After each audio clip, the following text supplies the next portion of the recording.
Comment cesser d'être en colère contre son enfant? La colère est une émotion naturelle, que tous les parents ressentent à un moment ou un autre. Cependant, il est crucial de savoir comment gérer cette colère, pour maintenir une relation saine avec son enfant. Ce scénario et ces dialogues offrent des conseils sur la manière de transformer la colère en une communication constructive. Marie, une mère de 2 enfants, est très en colère contre son fils de 10 ans, Thomas, qui a cassé son nouveau téléphone en jouant imprudemment.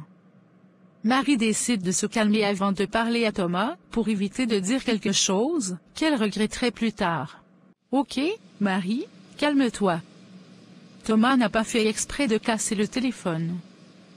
Tu dois lui parler calmement pour comprendre ce qui s'est passé. » Marie entre dans la chambre de Thomas, qui est assis sur son lit, l'air coupable. « Thomas, j'ai besoin de te parler de ce qui s'est passé avec mon téléphone.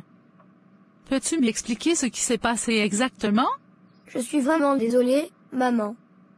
Je jouais avec et il est tombé. Ce n'était pas intentionnel, je te le promets. Je comprends que ce soit un accident. Mais, tu sais que ce téléphone est important pour moi. Comment crois-tu qu'on pourrait éviter que cela se reproduise à l'avenir? Peut-être que je ne devrais pas jouer avec des choses fragiles. Je suis vraiment désolée, maman. Je peux faire quelque chose pour aider à réparer?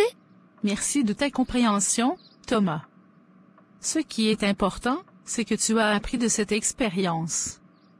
Nous allons trouver une solution ensemble pour le téléphone, et je te remercie de ton offre d'aide.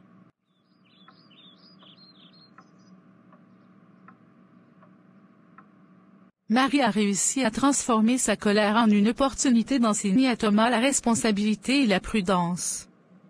La communication calme et ouverte a permis de renforcer leur relation plutôt que de la détériorer.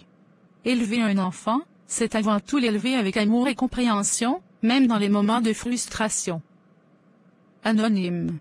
Chers parents, la prochaine fois que vous ressentez de la colère envers votre enfant, prenez un moment pour respirer et réfléchir. Transformez cette émotion en une opportunité de dialogue et d'enseignement. Vous renforcerez ainsi les liens de votre famille et contribuerez à l'épanouissement de vos enfants.